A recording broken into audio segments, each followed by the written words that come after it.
Philippines are gripped in campaign fever, and President Marcos is using every opportunity to fuel that fever in the run-up to next month's election. At a rally in Manila, his threats were almost apocalyptic.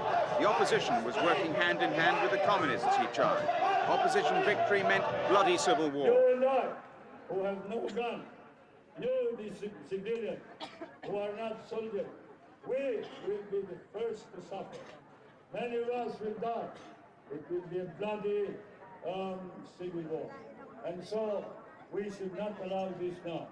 While there is still time, while there is still opportunity, we must prevent the occurrence of a civil war in our country. The Communist Party has called on its supporters to boycott the elections, but Marcos sees things differently. We cannot trust the opposition, whatever they may say. They said they would allow the communists to come into government. Whatever U.S. senators or the U.S. Army may say about the Filipino president's war record, the supporters at his latest election rally in Manila, he still appeared the hero. The president has always made much of his war record, claiming to have led a band of courageous guerrillas against the Japanese. But in the past few days, evidence has been produced in the United States apparently showing his claims to be false. Former veterans of the Philippines campaign have come forward to say they never heard of Marcos during the war. The revelations come at an ideal time for opposition candidate Mrs. Cory Aquino, but she carefully avoided detail in a speech to the Manila Rotary Club. The choice in this election is between a dictatorship founded on deceit, the Marcos program, and democracy founded on the freely expressed will of the people, the Cory Aquino program. Mr. Marcos is determined to remain permanent dictator, come hell or high water. I am determined to stop him.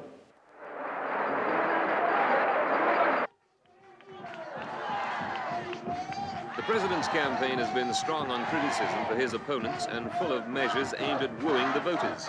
Salary increases have been ordered for teachers and other government employees. Millions of dollars have been released for capital projects and land titles distributed to peasants and slum dwellers. President Marcos attacked the campaign promises of his opponent, Cory Aquino, and accused her of being a communist sympathizer. Mrs. Aquino chose a speech at a girls' private school to reject the claims. I fully realize that insurgency is not a simple problem. It is a combination of several problems involving the mind, the heart, and the stomach of man. It is an economic problem, a social problem, a military problem, and an ideological problem. I am not a communist.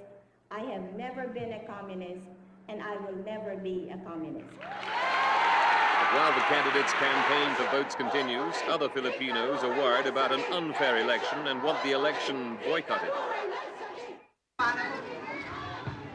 The area is Cory Aquino's power base. Among the local villagers, there should be no question about who they'll be voting for. Ferry Darloc on the main island of Luzon, north of Manila, should be a runaway victory for Aquino and her Unido party on February the 7th. But the claims of harassment suggest the results may not be so clear-cut. One villager who said he was an Aquino supporter explained why he and many others were wearing pro-Marcos t-shirts. I got some information that they are being terrorized. By whom? Well, by the barrio leaders, which they are connected with the government.